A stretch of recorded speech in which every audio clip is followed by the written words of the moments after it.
Sinasabi ko lang sa inyo na hawak kong pinakaiingatan yung sikreto. Kaya naman, dapat kayo magpakabait sa akin. Kasi kung hindi, baka ipisi ng utak ko. Mabuti naman at hindi mo na ako pinahirapan na hanapin ka, Helen. Itigil mo na ito, Harwan. Hindi na ito tama. Taliwas ito sa napagkasunduan na tayo mga aswang ay pipiliting mamuhay ng normal. Anong sinabi mo? Nagulat ka ba? O nagsisisi ka na ngayon dahil hindi mo ko kagad pinaslang? Kaya, humanda ka na ngayon!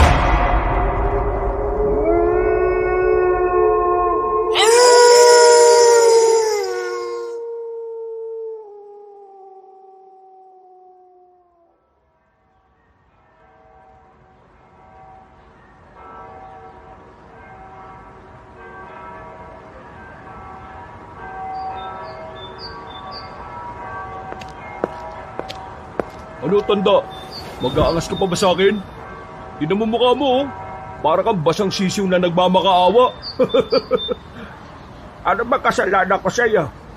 Sinabi ko lang naman ang totoo sa Ali. Nagnanakaw ka naman talaga ng pera sa kaha nila, hindi ba? Nakita kita, kaya kita sinumbong. Saka ba nagagalit? Sa sinumbong kita o sa katotohanan wala kang ibang kayang gawin kundi ang manamantala? Aba, sira ulo pa na itong matandang to eh. Oh. Hindi ko ba nadala?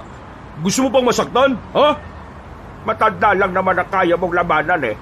Nakakatiyak ako na sa iba hindi mo na makayang pumalag.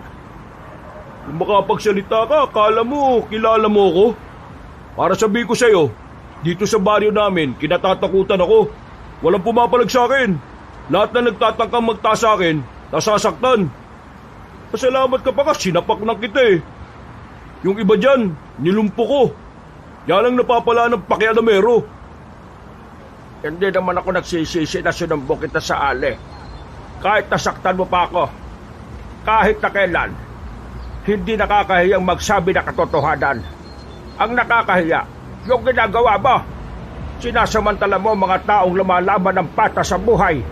Habang ikaw naghihintay ka lang kung kailan mo aanihin ang mga bungang hindi naman ikaw ang nagtanim. Ano naman ngayon? Anong pakialam mo? Sino ka ba, ha? Makapagsalita ka. Parang ang perpekto mong tao, ah. Diyos ka ba, ha? Hindi ako Diyos. Hindi rin ako perpektong tao. Marami din akong nagawang pagkakamali sa buhay.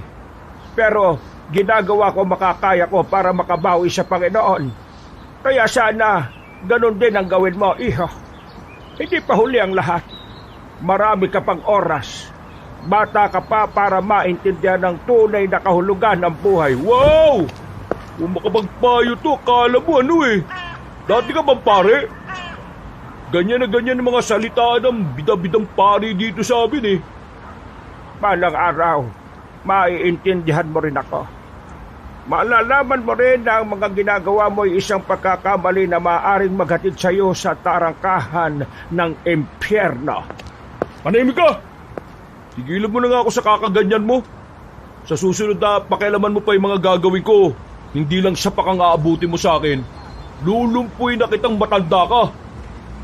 Kahit anong gawin mo sa akin, hindi na natin mababago ang katotohanan ng gumawa ka ng pagkakamali. Makasalanan ka. Kailangan mo... Ano? Masakit? Nahihilo ka na ba? Nakakakita ka na ba ng ibon sa ulo mo? Uy, Balong, tama na yan. Hindi ka ba naawa sa matanda? Ang tanda na niya, no? Hindi naman makakalaban yan sa'yo eh. At talaga nakikialam ka? Anong gusto mo? Ikaw na lang?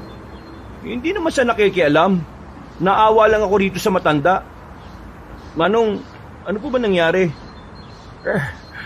Nakita ko siyang dinudukot yung kaha doon sa tindahan ng bigas. Sinumbong ko siya sa tindera. Ayun, nagalit siya sa akin. Uy, wala naman palang masama sa ginawa niya eh. Walang masama? Nakikialam siya sa trip ng ibang tao eh. Tapos walang masama? Masama kasi yung ginawa mo, Balong. Ano ngayon? Magpapakabayani ka para ipagtanggol ang matandang yan, ha? Nakakalimutan mo, Julian. Ako ang pinakamaangas sa lugar na ito. At wala pang kahit na sino ang nagtangkang tumaliwas sa akin. Ikaw, gusto mo rin masaktan? Ha? Balong naman. Itigil mo na to. Hindi ka naman dating ganyan eh. Naalala ko dati, magkakasama pa tayo naglalaro sa buhanginan. Huh, buwang ka ba? Mga bata pa tayo nun. Nagbabago ang mga tao kapag nagkakaisip. Lalo na kung lumaki siya sa hindi maayos na pamilya. Hindi naman kasalanan ng ibang tao na lumaki ka sa ganong klase ng pamilya. Kasalanan nyo ng mga magulang mong hindi ka inaruga. Kaya sana, huwag mong idamay ang mga tao sa galit mo sa mga magulang mo at sa mundo. Aray! Ano ka ba? Yan ang gusto mo, di ba? Ang magpakabayani. Magiging bayani ka lang kapag nasaktan ka. Balong, hindi pa huli ang lahat. Bago ka na. Huwag mo sirain ang buhay mo. Huwag ka makialam. Wala kang alam sa pinagdaraanan ko. At hindi naman kita close ah. Itiko mo yung bibig mo dahil baka lumpuin kita dyan kapag ako nainis sa'yo. Hindi na nakapagsalita ang binatang si Julian nang sakalin siya ni Balong. Nabahala naman si Mang Ruel nang makitang namumula na ang mukha ng binata. Agad siyang lumapit at tinulak ng malakas si Balong. Patawa-tawa lang ang lalaking yun, na parabang normal lang para dito ang manakal ng tao. Magtanda na kayong dalawa ha. Lalo ka na matanda ka. Kasi kung makikialam pa rin kayo sa mga gusto kong gawin, baka makita na lang yung katawan nyo na isang umaga, palutang-lutang na sa ilog. Ano? Naiintindihan nyo ba ako?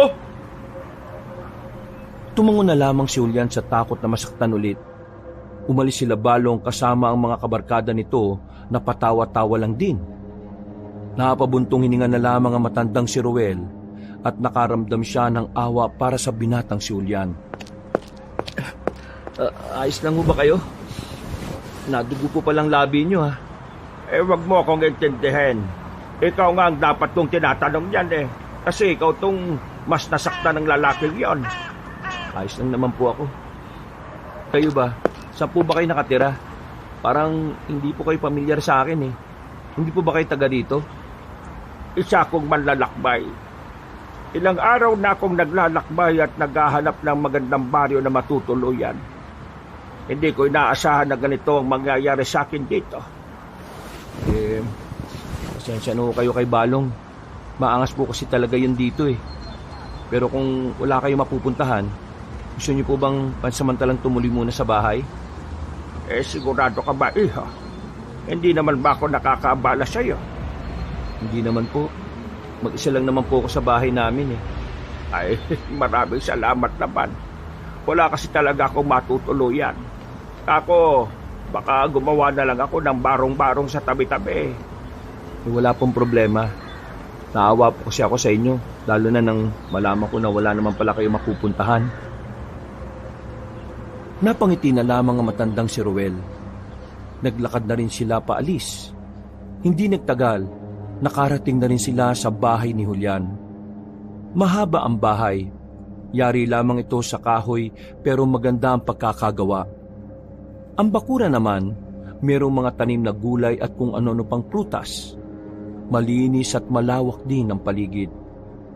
Napangiti na nga lang din si Mang Ruel dahil natuwa siya sa pagiging organisado ng bakuran ng binata. Maganda ang bakuran mo, iho ah. Sigurado ka bang ikaw lang talagang mag-isa rito? Opo, ako lang po. Upo muna kayo dito sa gilid oh. Sasabihin ko lang pong linisin yung mga kalat sa loob. Kukuha na rin ako ng panggamot dyan sa sugat nyo. At sasabayan ko na rin po ng pagkain. Ay, naka. Napakabait mo naman. Hindi mo naman ako kilala pero tinutulungan mo ako. Dapat lang naman pong magtulungan ng mga taong mabubuti, di po ba? Tama ka naman dyan. Pumasok na rin ang binata sa loob. Mga ilang sandali lang ay pinapasok na rin si Mang Ruel. Unang kagat pa lang ni Mang Ruel sa tinapay na pinalamanan ng itlog, naalala niya na kagad ng mga araw niya bago siya naging manlalakbay. Madalas kasing ganoon ang kanyang kinakain tuwing umaga. Ako na lang po mag-isa rito. Nakarang taon lang po kasi namatay ang nanay at tatay ko. Pumunta po kasi sila sa Maynila para magtrabaho. Pero sumama sila sa isang malawakang kilos protesta. Napasama sila sa mga minalas na tamaan ng mga ligaw na bala. Pag-uwi nila dito, mga nasa kahon na sila. Wala na ako nagawa. Naiyak na lang ako. Ay paumanhin kung yan ang dinanas mo. Ay, maging matatag ka pa sana sa mga pagsubok na darating sa buhay mo. May plano ang Diyos sa iyo, iho. May plano ang Diyos? Ano pong plano? Hindi ko po kasi maintindihan eh. Kasama po ba sa plano niya na mawala ang mga magulang ko? Plano niya po bang gawin akong matatag kaya kailangan kong mawala ng magulang? Hindi ko po talaga maintindihan eh. May mga taong masasama, mga taong mapang-abuso, pero bakit hindi sila yung nawawala sa mundong ito? Sila lang naman ang nagdudulot ng kaguluhan eh. Ang mga magulang ko, pinaglalaban lang nila karapatan nila para puksain ang korupsyon. Pero bakit sila nawala? At bakit hindi ang mga kurakot na politiko ang kinukuha ng Diyos? Ang nararamdaman mo ay ginagalang ko ng lubos. Pero ito ang palagi mong tatandaan. Hindi kailanman ginusto ng Panginoon na magdusa mga tao. Nangyayari ang masasakit na parte ng buhay natin para iligtas tayo sa mas madilim na kapalaran. Huwag kang mawawala ng pag-asa, iho. May magandang kinabukasan ang naghihintay sa iyo. Kailangan mo lang magpatuloy. Maraming salamat po. Pero, pastor po ba kayo? O dating nasa simbahan? Ang galing niyo po kasing magbigay ng payo eh. Medyo gumaan po yung pakiramdam ko. Alam mo kung ano ako. Isa akong albularyo. Albularyo po kayo? Totoo po? Oo. Bakit? Hindi ka pa ba nakakakita ng albularyo? Wala po kasing albularyo dito sa amin eh. Kayo pa lang po yung kauna-unahan. Ay, ganun ba? Mas maganda pala kung ganon. Kasi meron na rin manggagamot dito sa wakas. Kaya nga po eh. Ang dami pa namang nakakasakit dito kapag maulan. Ay, sandali lang. Hindi ko pa pala nalalaman ang pangalan mo. Ano bang pangalan mo? Ako naman si Ruel. Pwede mo akong tawagin na lang na Mang Ruel. Julian naman po ang pangalan ko. Julian. Matanong ko lang. Yung kaninang lalaki na maangas, sino bang isang yon? Si Balong po. Kababata ko po siya eh. Pero nang magkamuwang nagbagong ugali niya. Yung mga magulang po kasi niya, palagi siyang binubugbog nun. Tapos, hindi man lang siya nadisiplina na maayos. Siga po talaga yun dito. Palibasa, yung ninong niya po kasi yung kapitan dito sa baryo. Kaya kahit na anong gawin niya, binabaliwala lang ng kapitan namin. Pero, ang nararamdaman ko sa kanya, meron pa rin natitirang kabutihan sa kalooban niya. Kailangan niya lang talagang magabayan. Pero nasa tamang edad na po si Balong eh. Bakit kailangan niya pang gabayan eh? Kaya na niyang mag-isip kung ano ang tama at kung ano ang mali. Iho, kahit ang matatanda ay naliligaw rin ng landas. Kaya dapat, inaakay siya pabalik. Yun din naman po ang gusto kong mangyari. Kaso, masyadong matigas ang puso ni Balong eh. Kaya, ayun, hinahayaan ko na lang din. Matapos malagyan ng paunang lunas ang sugat ni Mang Ruel, nilinis rin nila ang magiging silid na matandang lalaki. Pasimpleng humahanga si Mang Ruel sa kabaitan ni Julian. Hindi niya kasi alam kung bakit ganun na lamang ang tiwala nito sa kanya. Gayong hindi naman sila makakilala talaga. Mang Ruel, kapag may kailangan po kayo, nasa kabilang kwarto lang po ako ha. Hindi ko na po isasara yung pintuan ko para pwede niyo akong kalabitin. Malalim po kasi ako matulog eh.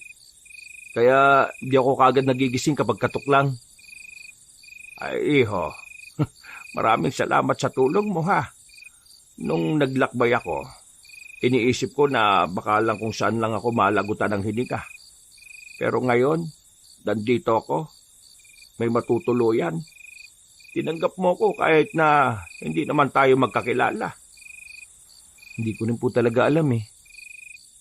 nung makita ko kasi kayo, naramdaman ko kagad na ako yung dapat tumulong sa inyo. Tsaka, magaan naman po yung pakiramdam ko sa inyo eh. Kaya siguro, ganun na lang din yung pagmamalasakit ko. Alam mo, dahil sa kabaitan mo, may pwesto ka na sa langit, iho. Nako, maraming salamat po pero sana wag po muna ngayon. Pa-reserve muna sa pwesto sa langit. Pumasok na rin ang matandang albularyo sa loob ng kanyang magiging silid. Napapangiti pa rin siya dahil hindi pa rin makapaniwala sa nangyari. Kahit na nakaranas ng karahasan, may tao pa rin kumupkop sa kanya. Makalipas lang ang halos 2 linggo, tila unti-unti na rin nasasanay si Mang Ruel sa sistema ng lugar. Mas naiintindihan na niya ngayon na hindi niya dapat iniini si Balong. Sa ilang araw na kasi niya sa lugar, ay nasaksihan niya ang kalokohan ng lalaking barumbado. Nalaman na rin ng ilang residente na isa siyang albularyo, kaya naman may mangilan-ngilan na rin namang nagpapagamot sa matandang si Ruel. Ayos lang po ba kayo, Mang Ruel? Mukhang napagod kayo sa sunod-sunod na nagpagamot sa inyo, ah. Ay, oo nga eh. Hindi ako sanay na maraming nagpapagamot sa akin. Noon kasi paisa-isa lang. Gusto ko naman ng ganito. Kasi kahit na papano may kinikita ako at nakakapagbigay ako rito sa panggastos natin. Nako, wag nyo na munang ibigay dito, Mang Ruel. Ayos pa naman ang kinikita ko sa pier eh. Itago nyo na lang muna yung kinikita nyo para pambili ng halamang gamot. Ay, sigurado ka ba? Opo. Huwag nyo po munang intindihin yun. Kapag nakumpleto nyo na yung mga dapat nyong bilhin para sa pag-albularyo, saka na lang po kayo magbigay. Ay, ako. Ang bait mo talaga. Pagpalain ka nawa ng Panginoon. Napalingon ng dalawa nang mayroong babaeng nakatayo sa harapan ng kanilang bakuran. Nakasuot ang babae ng pangkaraniwang bestida na halata na ang kalumaan. Ang mahabang buhok naman ng babae ay nakatakip lamang sa dibdib nitong medyo nakalandra. Maganda ang babae. Maputi, malaanghel ang muka at makikita ang pagiging inosente nito base sa mga mata nito. Sino siya? Si Helen po. Pinagpapantasyan po yan ng mga kalalakihan dito dahil sa kakaiba niyang ganda. Mga 4 na buwan pa lang po siyang nakatira dito pero minsan ko lang din siyang makitang lumabas eh. Di kasama ka sa mga lalaking yon. Hindi po. Wala po sa isip ko yung mga ganyan eh. Pakitanong siya kung ano ang kailangan niya. Nakatingin siya sa akin eh. Helen? Anong kailangan mo?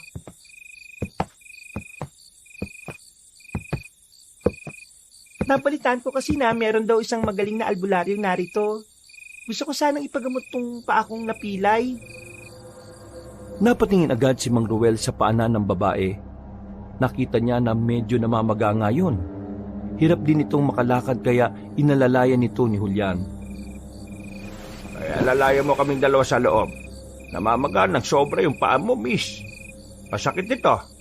Pero kung gusto mo talagang mas mabilis itong gumaling, gagawin ko ang makakaya ko pero dapat kayanin mo rin. Opo, susubukan ko pong kayanin. Kailangan ko po kasi talaga makalakad na maayos eh. Ay, sige. Sisimulan na natin. Mang Ruel, sa labas na lang po muna ako ha. Aasikasuhin ko na po yung hapunan natin. Kapag may papabot kayo sa akin, siguan nyo na lang po ako. Tumango na lamang ang matandang lalaki. Pinaupunan niya sa mahabang papag ang dalagang si Helen. Paghawak niya pa lang sa paa nito, ay napaaray kaagad ng babae. Maya-maya pa, nilagyan na rin yun ni Mang Ruel ng langis. Mainit ang langis pero nagdudulot ito ng pansamantalang manhid.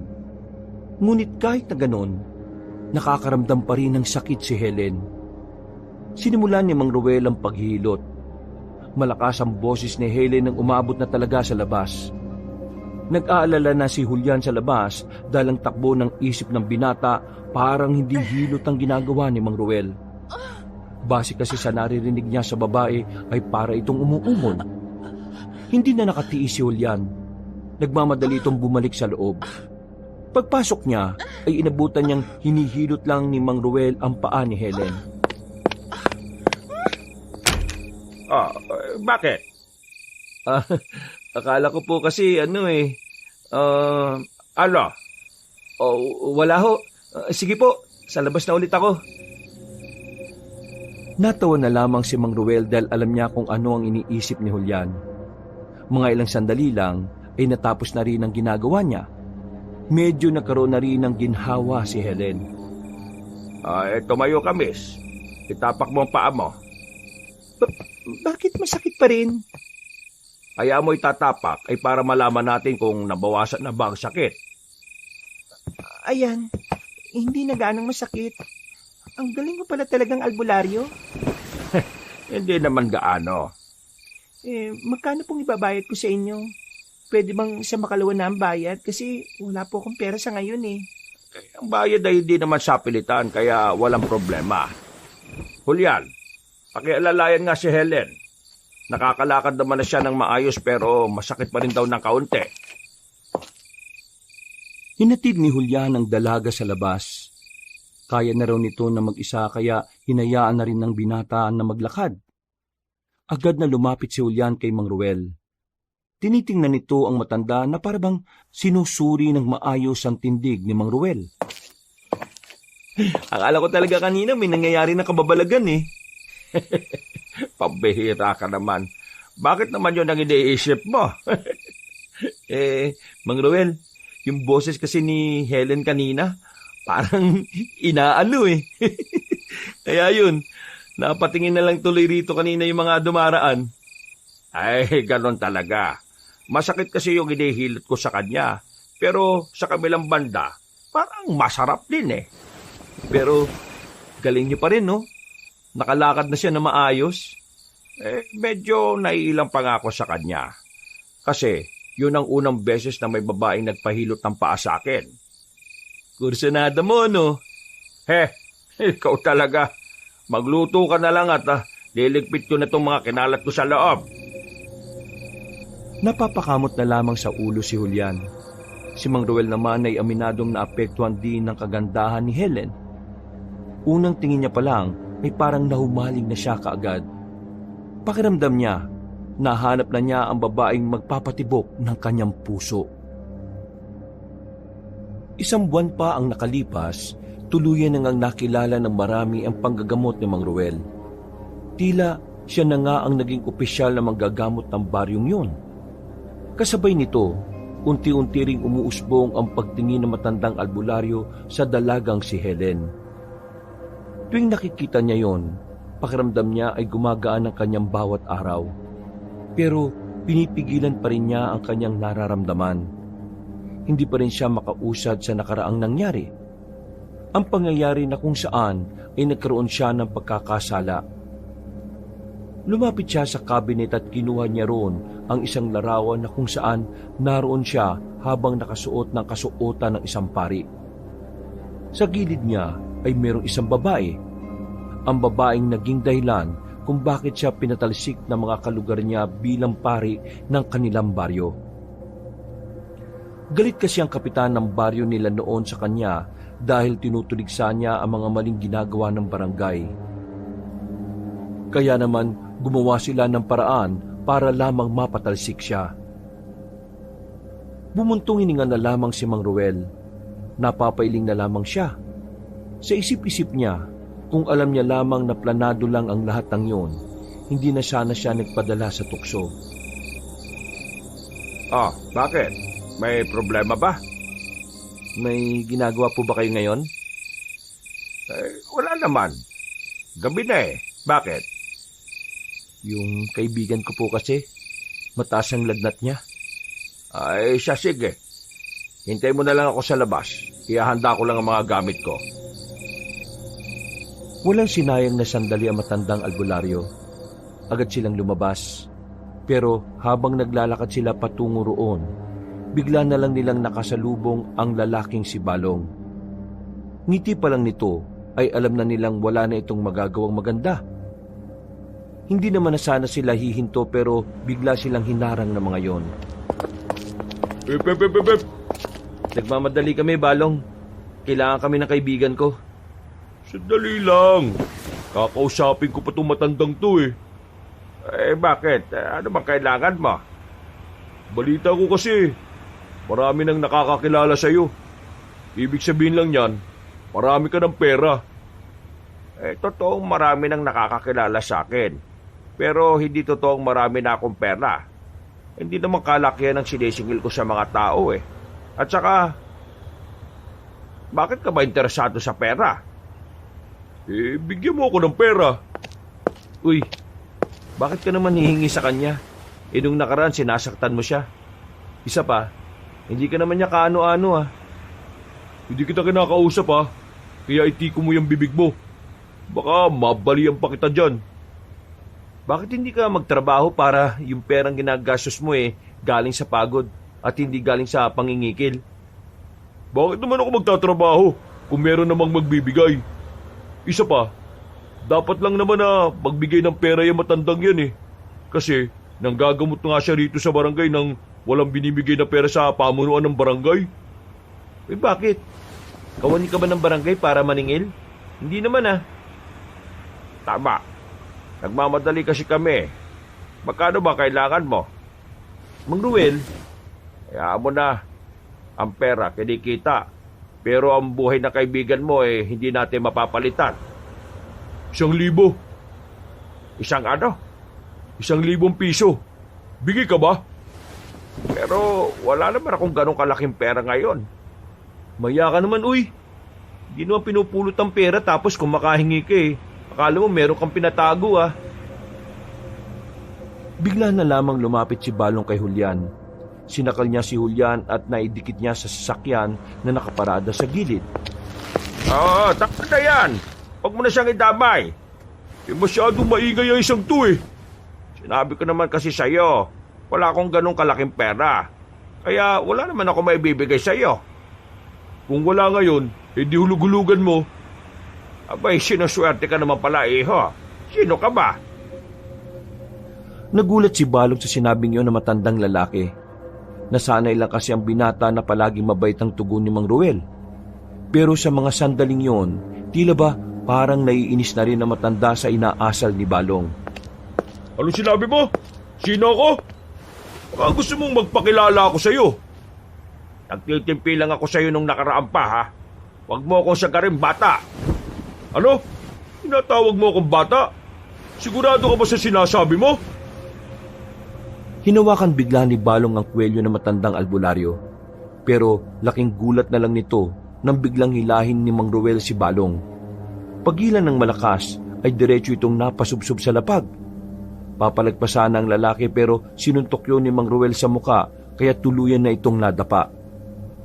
Hindi makapaniwala ang mga kasamahan ni Balong. Sa sobrang pagkabigla ay wala ring nagawa ang mga yon kundi ang manood na lamang. Sa susunod na apayin mo pa ang isa sa aming dalawa ni Julian. Hindi lang ganito mapapala mo, Balong. Hindi mo pa ako lubusang kilala, iho. Wala kang alam kung saan ako nanggaling. Binitiwan na rin ni Mang Ruel ang binatang si Balong. Agad din naman yung tumayo at pinagmumura ang mga kasama dahil hindi tumutulong ang mga yon. Gigil na gigil si Balong. Hindi nito matanggap na napaya sa harap ng mga tinuturing niyang bataan. May araw ka rin sa akin, tanda!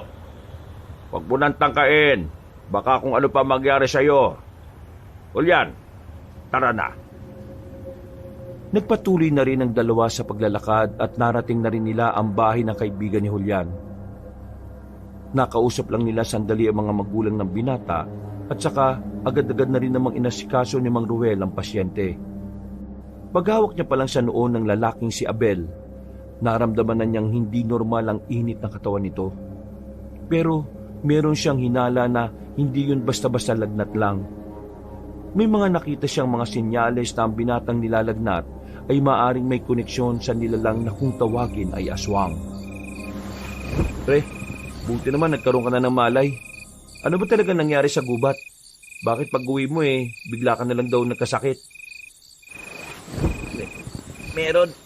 meron ako nakita. Kakaiba. Hindi pangkaraniwang nilalang na kawangis ng tao. Ha? Kawangis ng tao? Anong klaseng nilalang yan?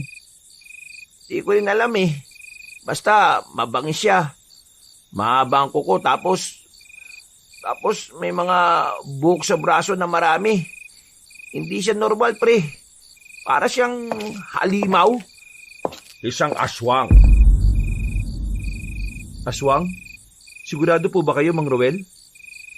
May mga nakikita akong senyales sa katawan niya. Hindi sugat. Sadyang mga senyales lang na nakadaupang palad niya ang aswang. Para kasi sa isang normal na tao na gaya nitong kaibigan mo, lalagnatin talaga siya sa oras na meron siyang makitang aswang. Lalo na kung hindi naman mababang uri ng aswang ang nakaharap niya. Kung aswang nga ang nakaharap ko kahapon, ano po bang pwedeng gawin para gumaling na ako? Natatakot ako eh. Kapag natutulog kasi ako, kung ano-anong nakikita ko tungkol sa mga aswang.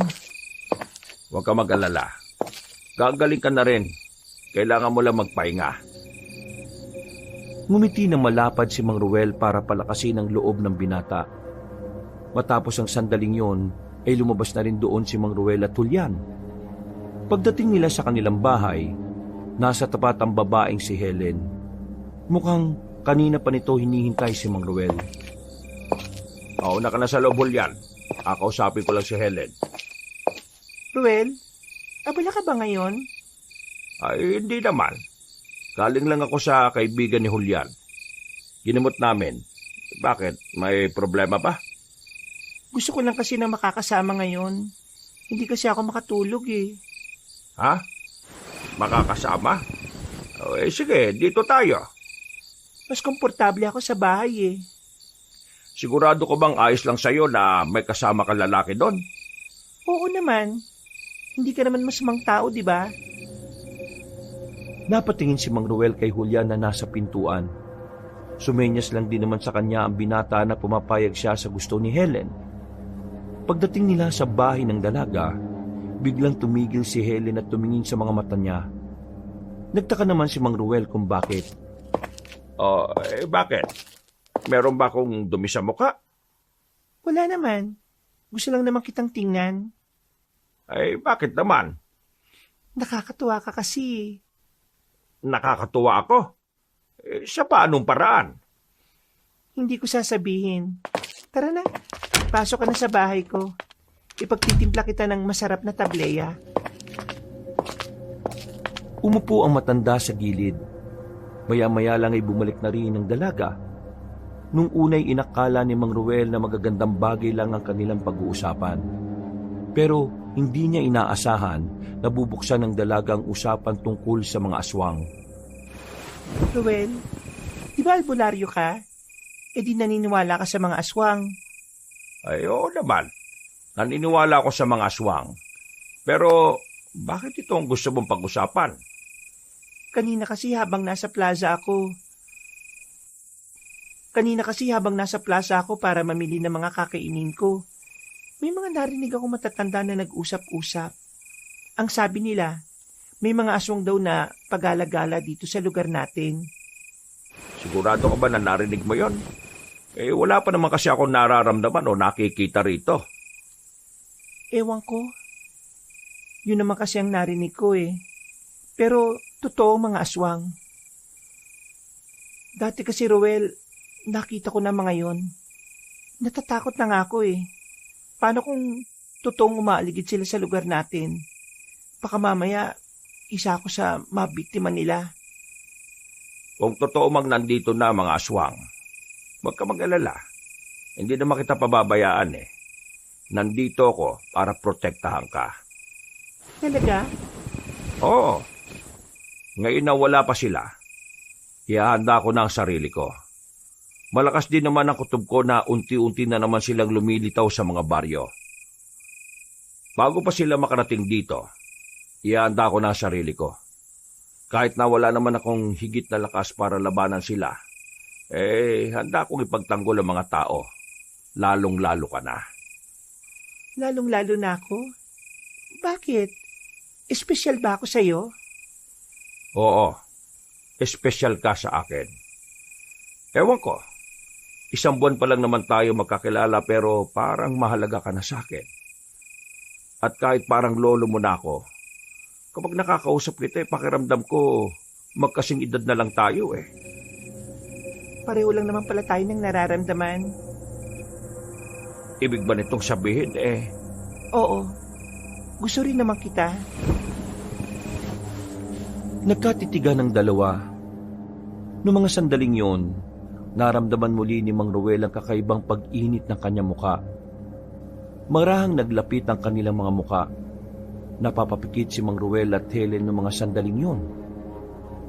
Magdidikit na sana ang kanilang mga labi nang biglang may pusang itim na tumalon at pumatong sa ulo ni Mang Ruel. Agad na napalayo ang matandang lalaki. Natatawa naman si Helen sa nangyari. Ay, naku naman hamak naman na pusa ito. Malapit na Si Pok yan, pusa ko. Bumuntong hininga na lamang si Mang Ruel. Hindi man natuloy ang kanilang halikan, masaya pa rin siya sa nalaman niya.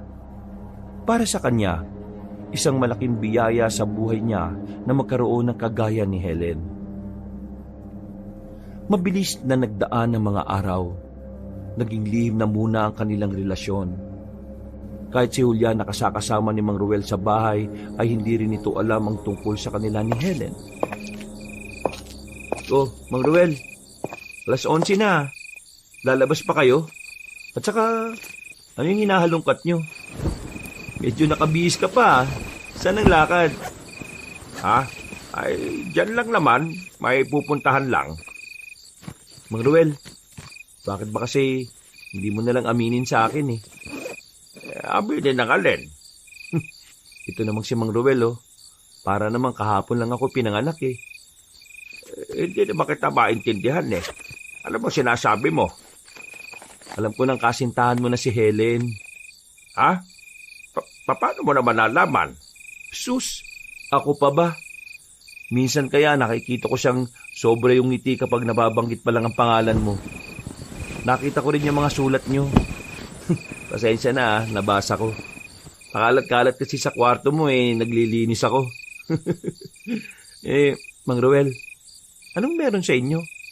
Ang lakas ng sex appeal nyo Alam niyo bang walang kahit sinong lalaki ang pinapatulan ni Helen? Ikaw ang nagwagi Huwag ka na lang munang maingay. Ayoko may isipin ng mga tao kay Helen Alam mo, sa totoo lang, parang gusto ko na nga rin makipag-iwalay Oh? Anong sabi nyo? Makikipag-iwalay ka kaagad? Bakit naman? Julian, dati akong pare. Napatalsik lang ako sa simbahan dahil sinetap ako ng kapitan namin. Tinutulog sa ako kasi ang mga maling ginagawa niya. Kaya, ayun. Hindi ko alam kung tama bang magmahal ako ng babae. Gayong dati akong pare na nagsisilbi sa Diyos. Alam mo naman kapag pare ka, di ba? Hindi ka pwede magkaroon ng kasintahan o asawa. Pambihirang revelasyon to Biniglaan niyo naman ako, Mang Ruel. Pero, kagaya nga na sinabi niyo, dati na kayong pare. Ibig sabihin, noon na yun. Hindi ka na pare ngayon. Dahil inalis ka na nila. Isa ka na lang pangkaraniwang albularyo. Wala naman sigurong mali pag nagmahal ka. Kaysa naman maging masama ka, magmahal ka na lang, di ba? Siguro naman, mauunawaan ka ng Diyos kung matututunan mong magmahal. Hindi naman siguro mali yun sa paningin niya kasi kabutihan pa rin naman ang magmahal, di ba? Naguguluhan na ako Pero, mahal ko talaga si Helen. Alam na ba ni Helen ang pagiging pari niyo? Hindi ko alam kung paano ko sasabihin sa kanya Hindi maging tapat na lang siguro. Kung talagang mahal ka niya, maiintindihan ka naman siguro niya. Makikita ba kayo ngayon? Hindi. May pupuntahan akong iba. Saan naman yan? May nakilala akong kapwa ko albularyo sa kabilang baryo. May nalalaman siya sa aswang. Kailangan ko marinig yon. Kailangan ko mapag-aralan at kailangan ko mapagandaan ang mga aswang na yan. Bakit? May panganib po bang nakamba sa buhay ninyo? Hindi lang sa buhay ko, kundi sa buhay ng mga maraming tao. Yung aswang na nakita ng kaibigan mo, marahil isa lang yon sa mga aswang na umaali-aligid sa atin. Nako, nakakatakot naman pala yan. Sama na kaya kita. Baka mamaya may makita kang aswang. Hindi na.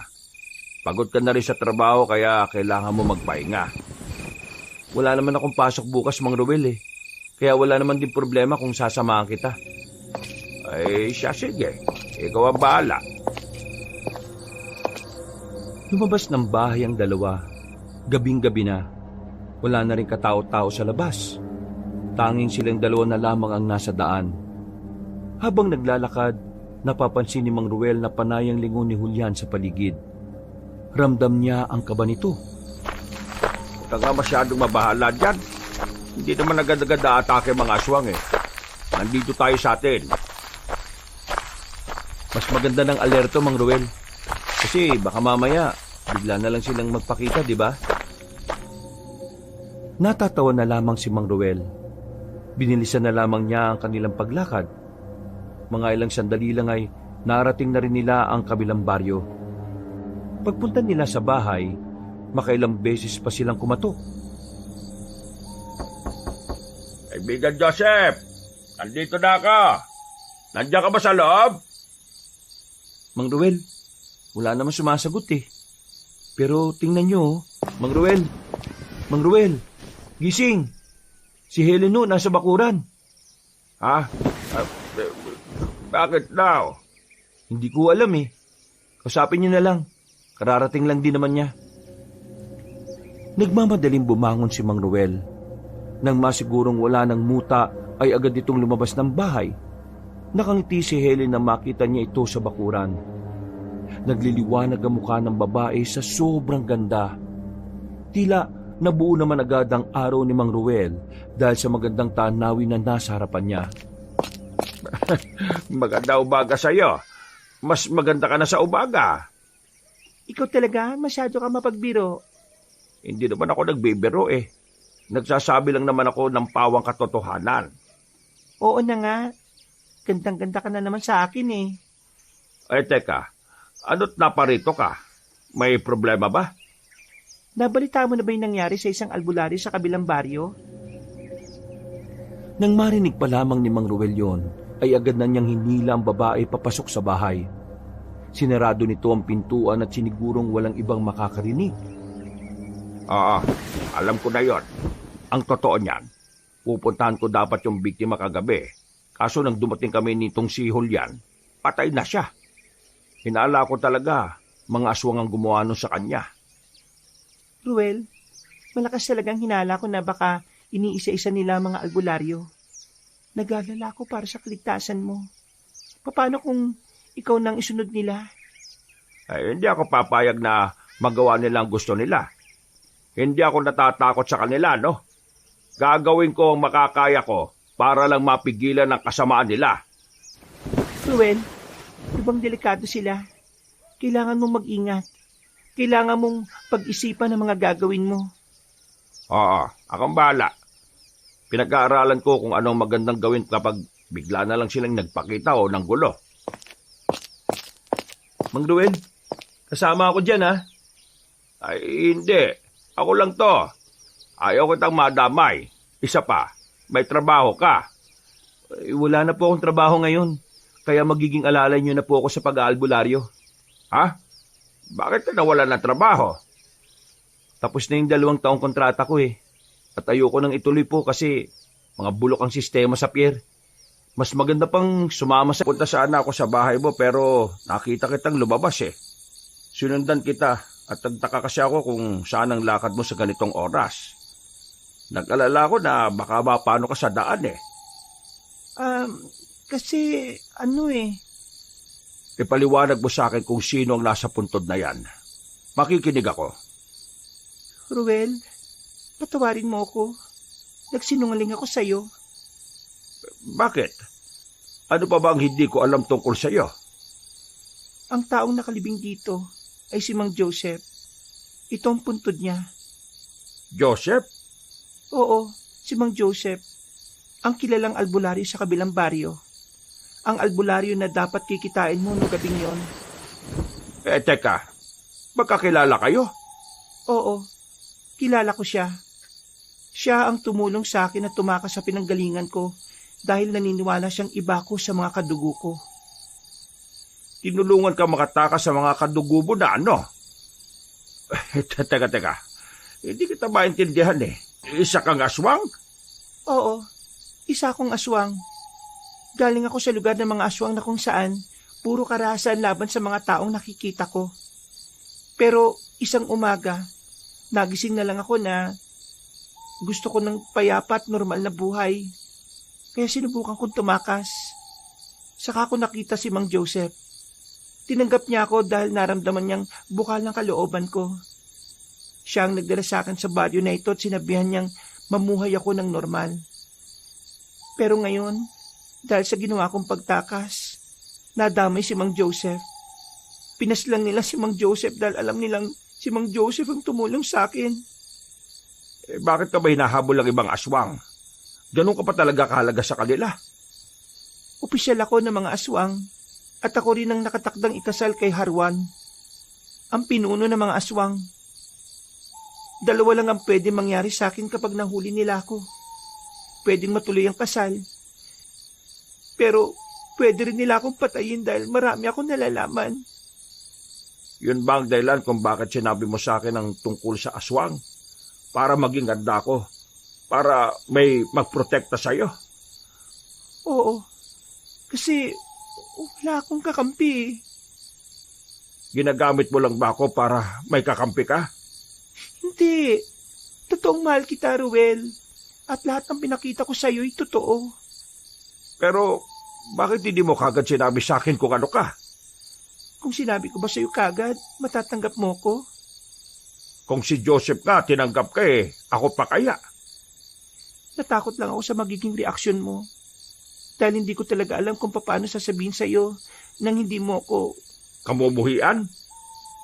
Ganyan ba kababa ang tingin mo sa pagmamahal na meron ako para sa'yo? Well, hindi naman sa ganon. Hindi ko lang talaga alam kung ano mangyayari kapag nalaman mo. Wala namang pagbabago eh. Ngayong nalaman ko, hindi naman ako nakaramdam ng takot o kahit na anong pangit na pakiramdam sa'yo. Normal ka pa rin sa paningin ko, Helen.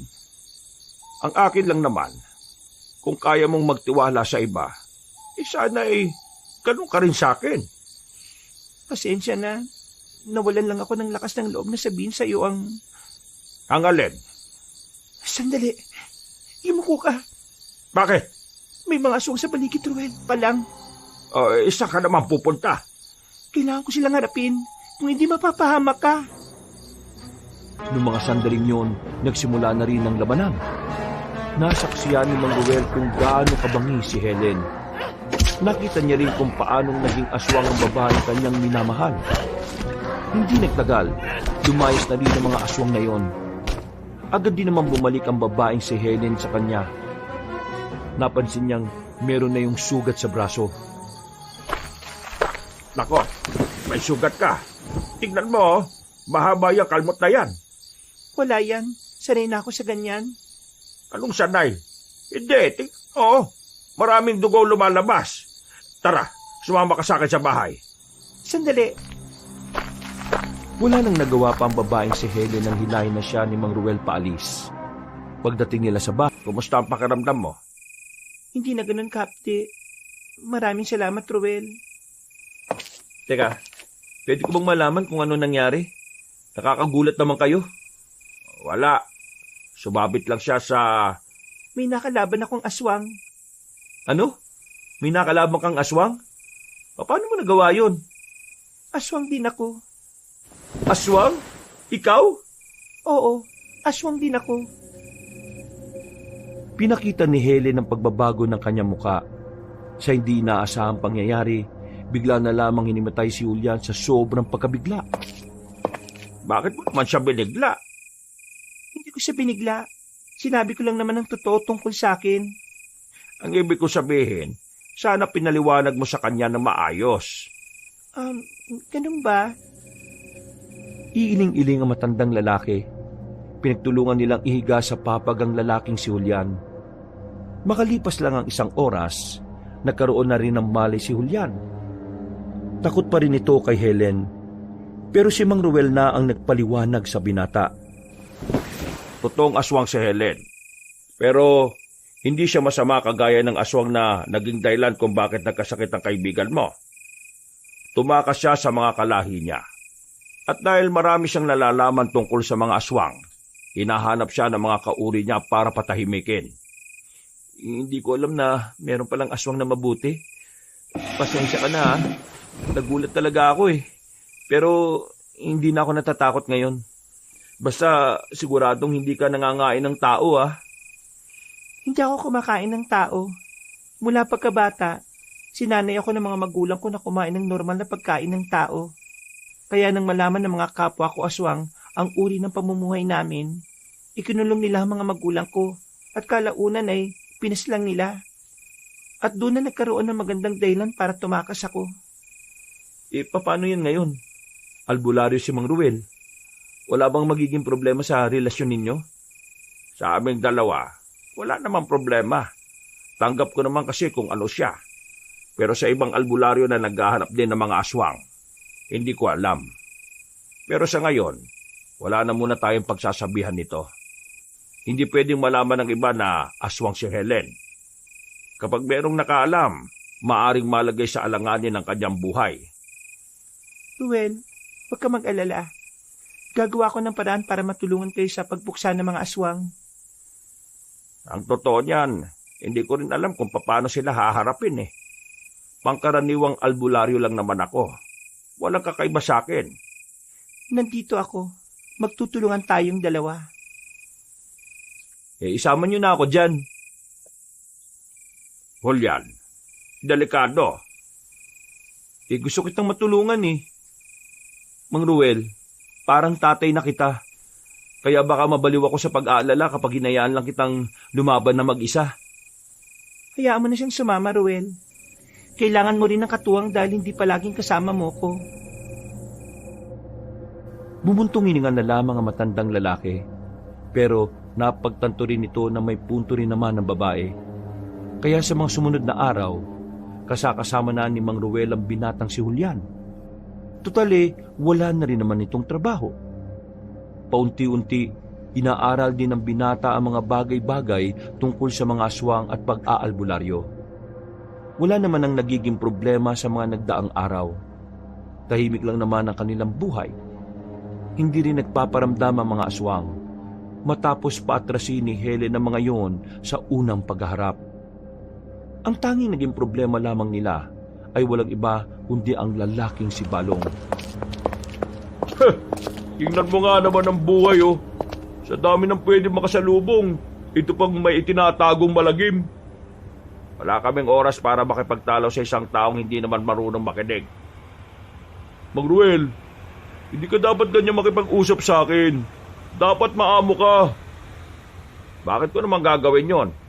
Gusto mo bang mabalagbag uli? Ako naman, hindi ka ba nagtataka kung bakit malakas ang loob ko ngayon?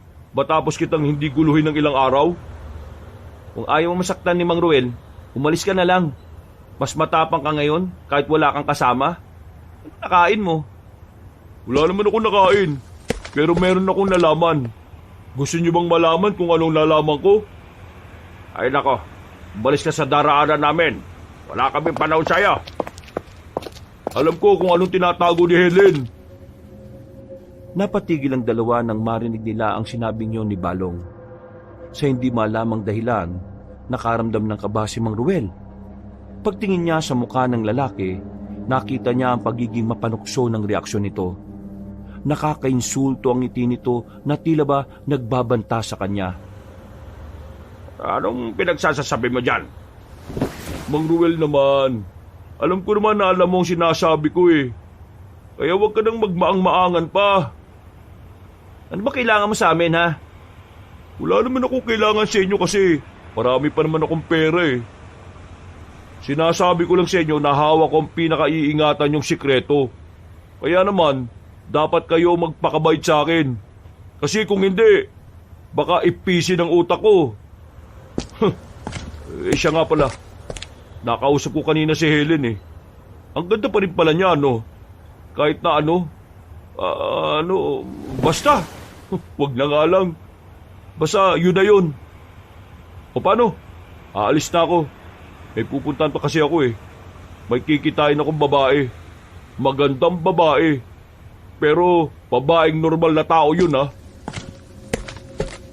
Ngumiti ng nakakalokong lalaki at naglakad paalis habang sumisipol. Ang dalawa naman ay naiwang nakatayo lamang.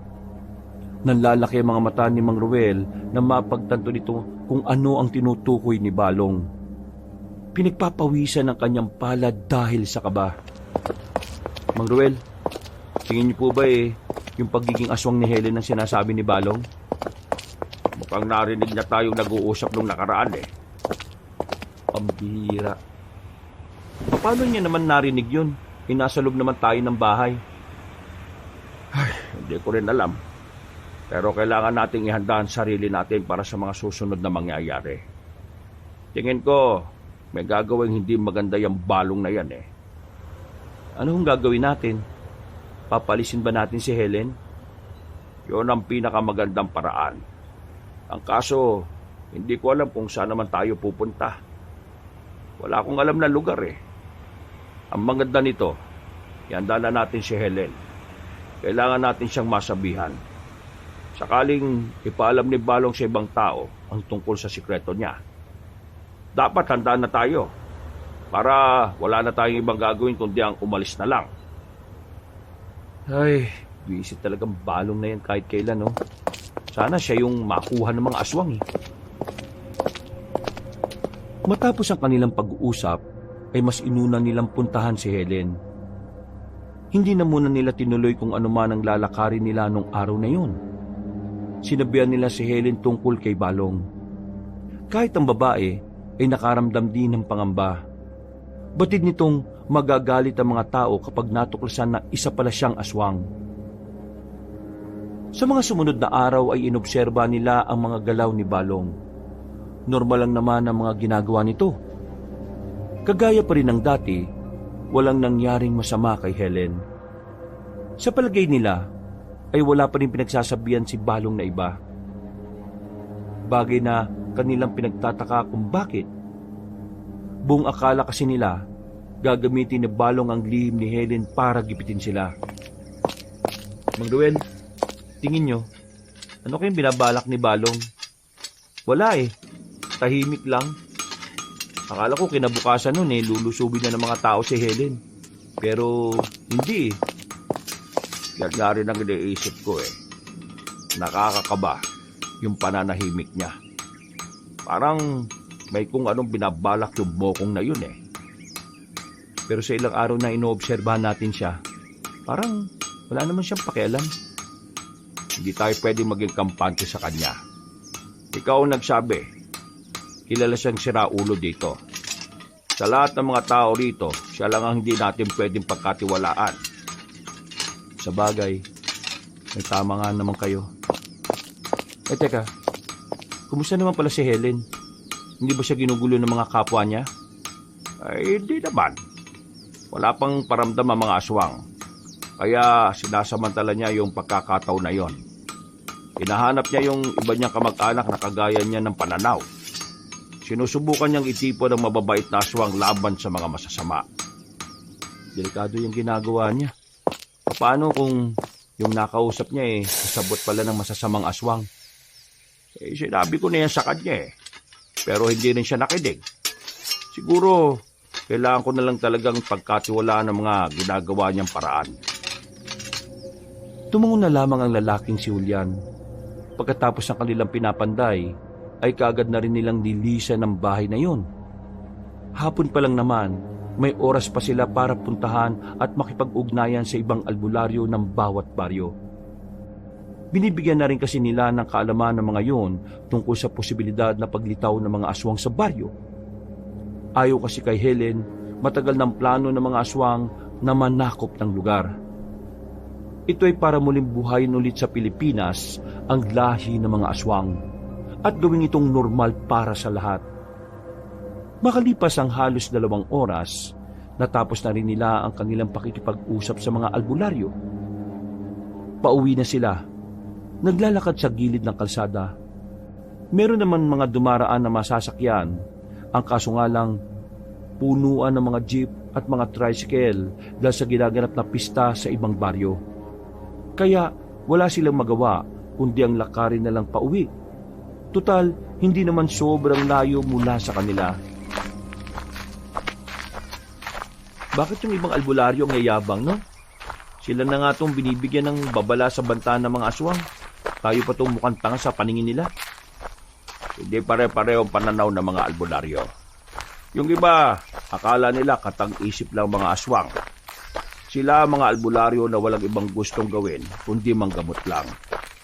Pero pagdating sa paggagamot ng mga sakit na may kinalaman sa mga masasamang elemento, wala silang pakialam at mangmang sila roon. Yun ang mga albularyo pinagtatawanan lang tayo kanina. Pero meron din namang naniniwala sa atin. Kaya nga lang, wala naman silang lakas ng loob para tumulong. Hindi sila duwag. Natatakot lang sila dahil kagaya ko, wala naman talagang binatbat sa aswang. Ginagawa ko lang ito dahil kung walang kikilos, sinong kikilos para pigilan ng mga aswang? Hindi ba dati, pari ka? Kung humingi ka kaya ng gabay kay Lord? Gusto'y ko man, pero nakakahiya. Nagkaroon ako ng pagkakasala kaya ako natanggal bilang pare. At dahil sa pagkakasala na yon, pakiramdam ko wala na akong karapatan na humarap sa Diyos. Bakit naman wala na? Biktima ka lang din naman ng mga siraulong kabarangay ninyo. Pero nakaramdam ako ng pagnanasa noon kaya ako naakit. Yun ang pinakakasalanan ko. Sus, yung iba nga mabibigat ang kasalanan, nagagawa pang magsimba. Ikaw, minsan ka lang naman nagkasala. Hindi naman ganun kabigat. Tingin ko naman hindi nagbago ang tingin ng Panginoon sa'yo. Isang malalim na paghinga na lamang ang nagawa ni Mang Ruel. Pero may pilit ng ngiting sumilay mula rito. Sa mga sumunod na sandali ay naging tahimik ang kanilang paglalakad. Nakarating na sila sa mas tahimik na parte ng daan na kung saan madadaanan din nila ang abandonadong ospital. Noong mga sandaling yon, napabagal ang kanilang lakad nang may maamoy silang parang masangsang na nanggagaling doon.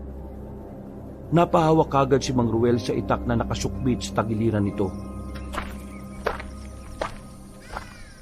Oh, bakit Mang Ruel? Kaya, takbo Pero kung kaya, palag.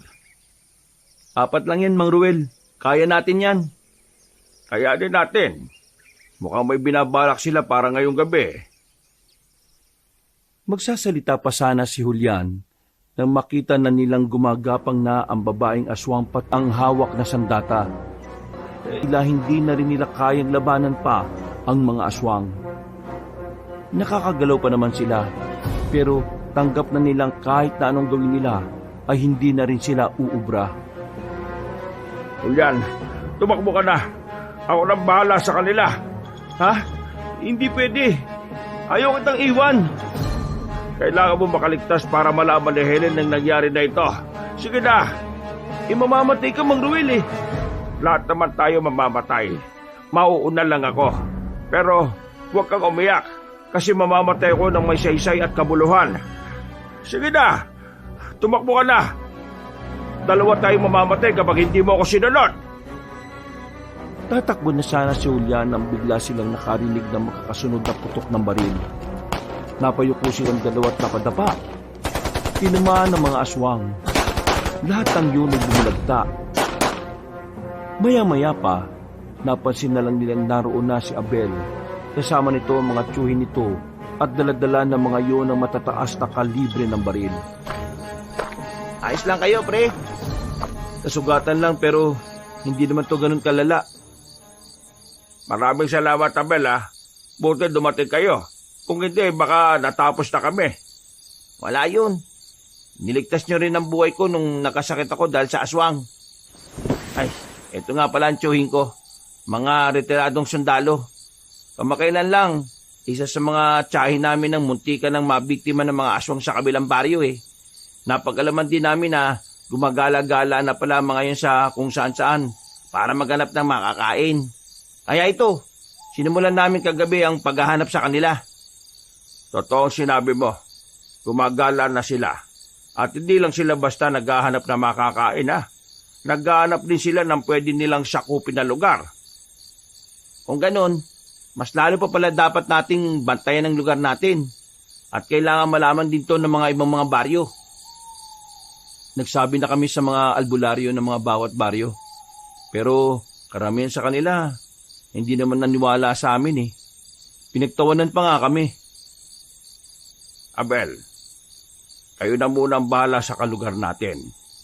May kailangan lang kami puntahan ni Julian. Sandali lang. Sugutan kayo eh. Gamutin muna natin yan. Ayos lang kami. Kami na lang gagamot sa sarili namin. Ang gusto ko na lang, bantayan niyo muna ang lugar natin. Tumango na lamang si Abel. Mga ilang sandali lang ay umuwi na rin muna si Mang Ruel at Julian sa kanilang lugar. Naabutan naman nila si Helen sa bahay nito na kalmado lang na naglilinis ng bahay. Agad nilang binalita ang nangyari. Maging ang babae ay nagulat nang makitang sugatan sila. Habang kinukwento nila ang mga ganap, ay ginagamot naman sila nito. Nang sumapit na ang kinagabihan, ay naging maayos na rin ang pakiramdam ng dalawa. Nawala na rin ang kirot ang mga kalmot sa katawan nila. Pero hindi pa sila nakakagalaw ng maayos dahil na rin sumasakit ulit kapag nababanat. Helen, kapag tumagal, mas nagkakaroon na sila ng lakas ng loob na lumitaw sa mga baryo. Kailangan mo na munang umalis dito. Makukuha ka nila kapag nagtagal ka rito. Ruel, hindi pwede. Kailangan ng baryong ito. Meron silang mga pinatay na tao at gubat kaninang hapon. At masusundan ng mga yon kung walang kagaya nila ang kokontra sa kanila. Anong sinasabi mo? May pinaslan sila dito sa atin kaninang hapon? Oo, yung mga kalalakiang naliligo sa gubat kanina. Diyos ko, Mang Ruel, hindi na talaga ligtas ang lugar natin.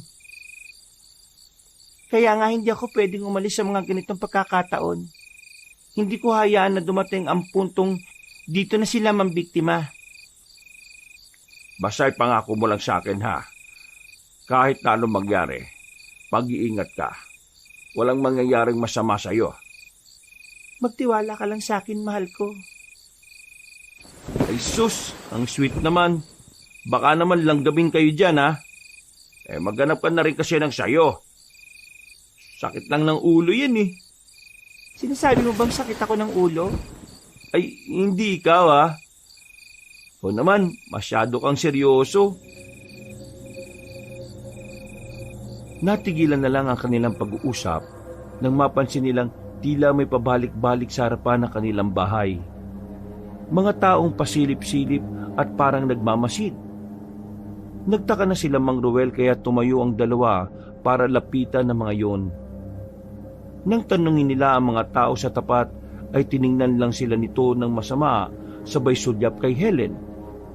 Sa puntong ito, nagkaroon na ng ideya si Mang Ruel.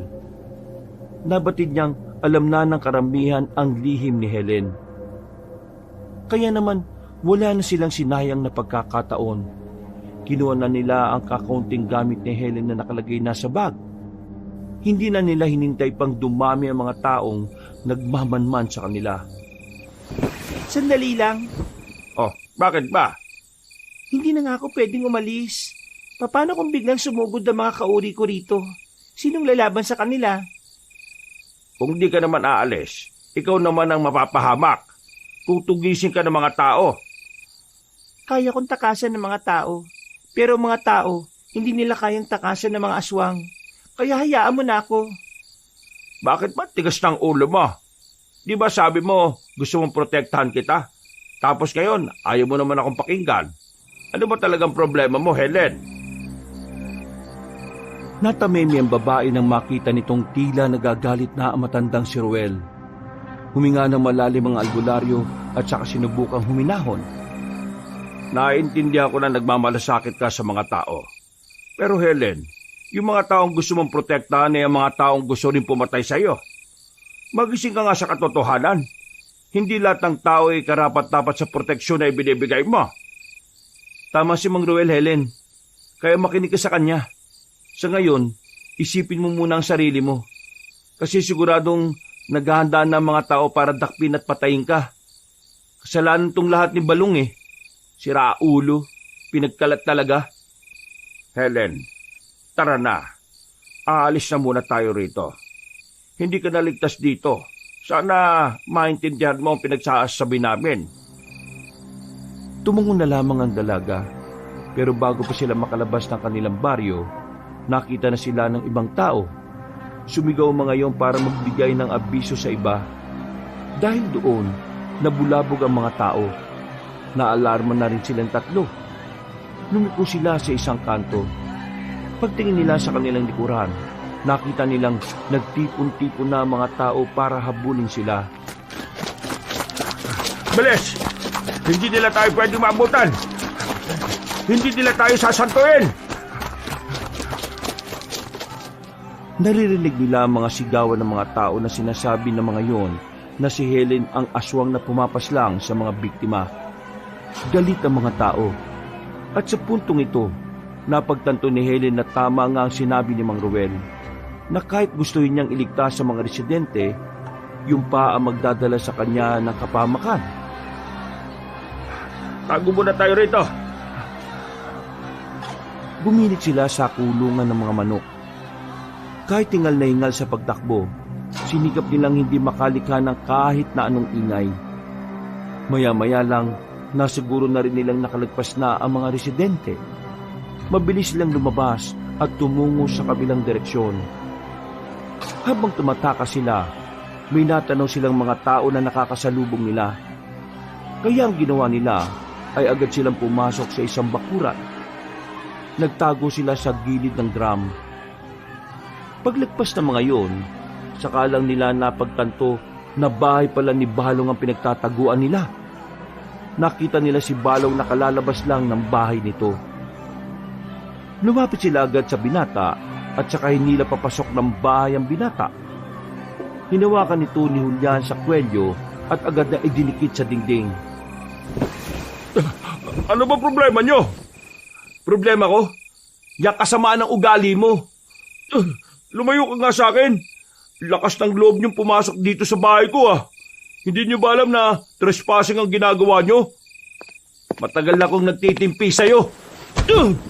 Aray ko! Ano bang... Ano? Masakit ba? Kulang pa yan sa lahat ng ginawa mo sa akin at kay Mang Ruel. At ngayon, sa ginawa mong paglaglag kay Helen. Sandali! Layo! Lumayo ka! Buisit ka! Wala akong kinalaman sa sinasabi mo. Walang kinalaman. Ikaw lang ang nakakaalam na aswang si Helen. Tingnan mo ang mga tao ngayon, oh. Galit na galit. Ha? Nag-iisip ka ba? Kung ako nagkalat na aswang siya, dapat kasama nila ako ngayon. Hindi ko nga alam na hinahanap na siya ng mga tao eh. Wala kang maloloko rito. Marami kang dahilan para ilaglag si Helen. Unang-una, nagsiselos ka kasi hindi ka pinatulan niya. Pangalawa, matagal ka nang may inis kay Mang Ruel. Kaya wala kang magiging palusot ngayon, no? Tigas pala ng bungubong siraulo ko eh. Hindi nga ako nagsabi sa mga tao. Ano ba mapapala ako dyan kung sasabihin ko, ha? Mamamatay lang yung babae niya pero wala naman ako mapapala eh. Magkakapera ba ako dyan? Wala. Eh kung hindi ikaw, sino nagsabi sa mga tao? Aba, ewan ko. Ako lang ba talaga nakakaalam? Lakas ng tama nyo ah. Dito pa kayo mismo sa bahay ko nagaganyan. Gusto nyo yata magkasubukan tayo eh. Mang Ruel, huwag ka maniwala sa siraulong to ha. Marami nang niloko to dito sa baryo. Kaya siya lang ang pwedeng sisihin ngayon. Bahala ka sa buhay mo. Kung ayaw mo maniwala sa akin. Palibasa kasi sarado yung utak mo eh. Kapag ayaw mo sa tao. Ding. Uy! Siraulo! Kaya mo bang gawin yan? Kung para sa'yo, oo. Kakayanin kong makapatay ng tao. Kung ikaw lang din. Sandali! Bakit, Helen? Hindi siya ang nagkalat nito sa mga tao. Anong ibig mo sabihin? Kanina bago kayo dumating, nakita kong may isang aswang na nakikipag-usap sa barangay Tanod.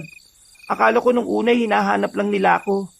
Pero kutob ko, sinabi niya na aswang ako para mapilitan akong umalis dito kapag pinuksa na ako ng mga tao. Oh, kita nyo na. Wala akong kasalanan. Sa madaling sabi, inosente ako. Kayong dalawa lang talagang tatanga-tanga rito eh. Masyado nagpapadala sa emosyon at nakalimutan ng gumamit ng utak. O ano, paya kayo ngayon oh. Pasalamat ka na lang at nagkamali ako ng hinala. Kasi kung tumama ako, ikaw ang tatamaan. Baka nagkaroon ka ng gripo sa tagiliran. Sus, puro salita. Gawin mo. Gusto mo? Uy! Mang Ruel, ano ba to? Wala naman akong kasalanan. Ayaw pa paawat oh. Aba na yan, Julian. Wala tayong mapapala kung makikipag-away tayo sa isang yan. Wala kayo mapupuntahan, di ba? Kawawa. Lumabas na kayo ng bahay ko bago ko pa kayo kasuhan ng trespassing. Bakit hindi mo sinabi sa mga taon tungkol sa lihim ni Helen? Hindi ako interesado. Yun lang yun. Sige na, lumabas na kayo. At ikaw, Julian, bitiwan mo yung itak mo. Nangihiram ka lang naman ng tapang sa patalim eh. Kapag natapos na itong problema namin, ahamunin kita ng suntukan. Akala mo, hindi pa rin kita kaya ngayon? Kung makapagsalita, parang bidang inapi sa pelikula ah. Tapos biglang lalakas ang loob gumanti. Hindi na nila pinansin pa si Balong. Palabas na sila ng bahay nang biglang dumaan ang mga residente sa harapan. Nagkatinginan pa sandali. Nang sumigaw na ang mga yon, muli silang bumalik sa loob ng bahay. Walang nagawa si Balong kahit na ayaw nilang naroon ng tatlo. Buisit! Lumabas kayo! Uy! Saan may daanan dito? Bahala kayo! Saan?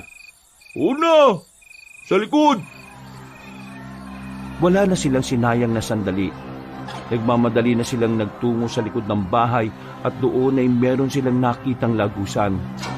Nagulat na lang sila nang biglang sumunod sa kanila si Balong.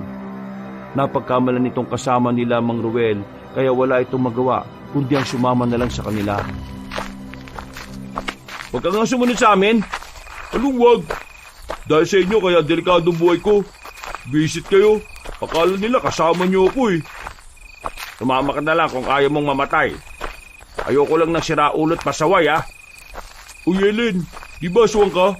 Bakit hindi mo kalabanin yung mga taong yun para matigil na to? Hindi naman ako masamang aswang na kagaya ng iniisip mo eh. Wow, mabait na aswang ka pala. Manahimik ka nga. Bilisan mo na lang maglakad para pigilan ng mga tao. Julian, mauna na kayo. Haharapin ko na muna sila. Ano pinagsasabi mo, Ruel? Hindi pwede. Sumama ka sa akin.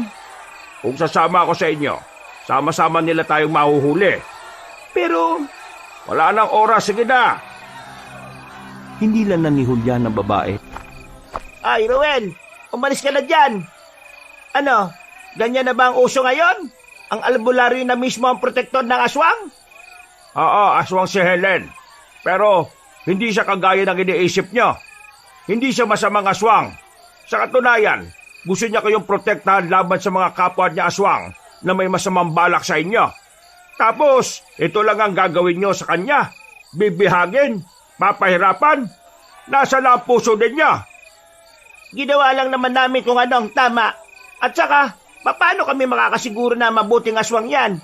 Eh may mga namatay nga na dahil sa aswang. Nangyayari lang naman ang lahat ng ito mula nang dumating ang babae niyan dito eh. Tumigil ka, Neneng. Wala kang alam. Noon pa man, inggit ka na kay Helen. Kaya kahit na anong paliwanag ko sa iyo, hindi ka talaga makikinig. Mga kalugar, hindi si Helen na kalaban natin dito. May iba pang aswang nang maaaring magdulot ng kapahamakan sa lahat. Malapit na silang dumating. Nararamdaman ko na sila. Kaya wag na nating sayangin ang panahon natin sa isang bagay na walang katotohanan. Paghandaan natin ang pagdating ng mga tunay na kalaban. Kaya sana, Mga kasama, huwag kayong makinig sa kanya. Kasintahan niya kasi ang babaeng aswang na yan, kaya hindi niya talaga yan ilalaglag.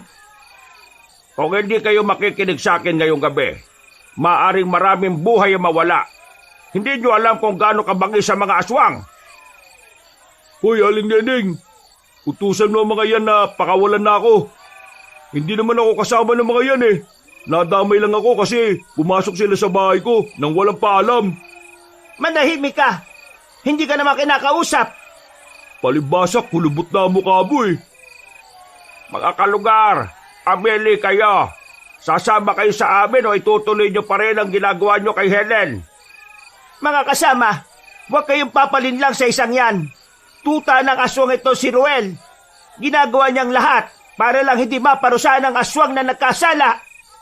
Hindi ito panahon ng pagkakahiwa-hiwalay nating mga magkakalugar. Ito ang tamang panahon para magkaisa laban sa mga masasamang aswang. Wala kang mauto rito, Ruel. Kaya mga kasama, simulan na natin ang pagsunog sa babaeng yan. At lahat ng nagpoprotekta sa kanya ay kailangan din nating isama sa parusa. Ano yan?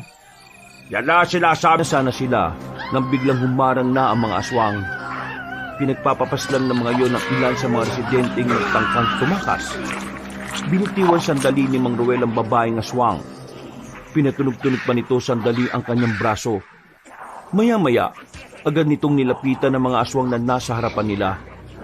Pinagsusuntok niya yon at wala siyang pinalagpas kahit na isa. Namimilog ang mata ni Julian at Helen habang pinapanood ng matandang lalaki. Hindi makapaniwala ang mga yon na biglang bumilis ang matanda. Mang Ruel, ang galing nyo naman. Ano ba nangyari sa inyo? At bakit bigla na lang kayong naging ganyan? Akala namin kanina patay ka na eh. Wala akong oras magpaliwanag sa ngayon. Sasabihin ko sa inyo kapag natapos na natin ang problemang ito. Ruel, sasamahan kita sa pagkikipaglaban. Sige, sabayan mo ako. Iligtas natin ang baryong ito at ang ilang tao na naniniwala sa atin. Isa-isang pinuntahan ni Mang Ruel ang mga kabayan para abisuhan ng mga yon na huwag lumabas. Nakinig naman ang karamihan sa kanila. Pagbalik niya sa labas, nakita nila ang mga wala ng buhay na katawan ng mga tao. Well, para itong binata na walang nararamdamang sakit sa katawan. Nang makalapit na si Mang Ruel, sinapak niya agad ng isang aswang. Sa lakas ng pagkakasuntok niya, pati pangil ng aswang ay natanggal. Hindi pa nakontento si Mang Ruel. Nilapitan niya pa ang ibang aswang. Lumundag siya paakyat sa bubungan. Pinagsasasapak niya ang mga yon at pinagsisisipa. Hindi niya pinatawad ang mga nilalang. Pero kahit marami-rami na rin ang kanyang napapaslang ng mga aswang, hindi pa rin makakailan na meron pa rin nadadagdag. Mga ilang sandali pa, nakarinig na rin sila ng malalakas na putok ng baril. Marami, sunod-sunod. Napangiti na lamang si Mang Ruel na mapagtanto nilang ang pamilya ni Abel ang dumating. Tinulungan sila ng mga yon na bawasan ng mga aswang sa baryo. Maraming salamat, Abel. Walang problema, Mang Ruel. Kaming bahala. Helen, samahan mo ako. Hahanapin natin ang pinuno nila. Nararamdaman kong nandito lang siya. Sa gawing ito, Alam ang mga sinasabi mo eh. Sa lipunang ito, ang mga kagaya nating aswang ay walang karapatang mamuhay ng normal. Sa bawat araw at gabi natin, ay naroon ang pangamba na dulot ng mga mapangahas na tao. Kahit saan tayo magpunta, may banta sa buhay ng ating lahi. Kahit saan tayo magtago, naroon ang mga tao.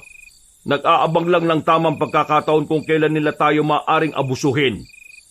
Kahit na kailan, hindi tayo makakapamuhay ng normal hanggat merong naniniraang tao sa lipunang ito. Kaya naman ngayon, sisimulan na namin ang matagal ng pinapangarap ng bawat isa, ang pagharian ng sanlibutan. Kaya kung hindi ka sasama, mapipilitan akong kalimutan ng kasal at paslangin ka na lamang. gawin mo kung anong gusto mong gawin. Hindi ko papayagan na magtagumpay ka. Ikaw na nagsabi. Hanggat may mga tao sa lipunang ito hindi kayo makakapamuhay ng normal. Kaya ngayon, patunayan natin tama ang sinasabi mo. Kanyang pwersa, Kaya kahit na gumamit ka pa ng kahit anong pangontra, wala ka rin ang dami mong dinadaldal! Isang malakas na suntok na naman ang pinatama ni Mang Ruel. Hindi na naman nagpahuli ang babaeng si Helen. Lumapit siya kay Harwan at sunod-sunod na pinagkakalmot ang matandang aswang sa dibdib. Hindi yun inaasahan ni Harwan, kaya nabigla ito sa ginawa nila. Tunay ngang malakas ka, albularyo. Ikaw rin, Helen. Kaya naman bilang paggalang sa kakaibang husay niyong dalawa, ilalabas ko na rin ang tunay kong lakas. Nanlaki ang mga mata ni Mang Ruel nang malapitan agad ni Harwan si Helen. Mabilis din naman siyang lumapit doon para... Naririnig mo ba ako? Sumagot ka! Huwag mo kong intindihin. Unahin mo si Harwan. Magpahinga ka lang dito. Ako nang bahala sa isang yan. Ipapangako ko sa iyong ipapanalo ko ito. Maraming salamat, Ruel. Hoy! Ituloy na natin ang laban. Laban ito hanggang sa kamatayan. Yan! Ganyan ang gusto ko. Kayang sumabay hanggang sa huling hininga. muling tumindig ang pinuno ng mga aswang. Si Mang Ruel naman ay buong tapang ding humarap. Parang walang nangyari. Normal pa rin ang kilos ni Mang Ruel. Yun ay dahil mas gumagana pa rin ang anting-anting ng gamit niya. Ng lakas sa kung ano man yung ginagamit mo. Kahit na dumating sa puntong hindi ko na kayang lumaban, hindi pa rin ako susuko. Lalabanan kita hanggang kamatayan. Yan, ganyan dapat. Masarap kalaban ng mga kagaya mong pilit na lang nagpapakatatag. At ka na masyado kahit na hindi ko pa ginagamit ang tunay na lakas ng anting-anting. Anong sinabi mo? Nagulat ka ba? O nagsisisi ka na ngayon dahil hindi mo ko kagad pinaslang? Kaya humanda ka na ngayon! Biglang lumiwanag ng bagya ang anting-anting na nakadikit sa dibdib ni Mang Ruel. Nang mawala ang liwanag, napansin na lamang ni Harwan na kakaiba na rin ang presensya. Naging dahilan naman yon para kay Mang Ruel na tuluyan ng tapusin ang pinuno ng mga aswang. Agad nitong tinagka sa leeg ang aswang na yon para makasigurong hindi na yon mabubuhay pa. Maraming salamat, Tulyan. Sa iyo rin, mahal ko. Natalo na natin ang pinuno ng mga aswang, mahal ko. Maraming salamat. Dahil sa iyo, makakapamuhay na rin ako ng payapa. Dahil sa iyo, ay magiging payapa na ulit ang mga baryo. Hindi lang dahil sa akin, dahil din sa iyo. Salamat, mahal. Ako ba hindi kasama dyan sa dahil-dahil na yan? Tumulong din naman ako Natawa na lamang si Mang Ruel at tinulungan ng makabangon ng babae. Inalalayan niya itong makatayo. Pagbalik nila sa loob ng baryo, patay na rin ang mga aswang. Pinagbababarilyo ng grupo ni Abel na siyang nakatulong sa kanila. Mang Ruel, nagawa na namin ang pinagagawa nyo. Wala na sila. Lagas na. Maraming salamat, Abel. Malaking tulong ang ginawa ninyo. Walang anuman. Para din naman ito sa kapayapaan ng baryo natin Itipon na ang mga bangkay at sabay-sabay silang sunugin. Ang kanilang apoy ibabaw natin sa lupa upang maging pataba. Wakas na ang karahasan. Tapos na ang panggugulo ng mga aswang. Malaya na tayo sa kapahamakan. Nagpalakpakan ng mga naroon. Pinagdiwang agad nila ang kanilang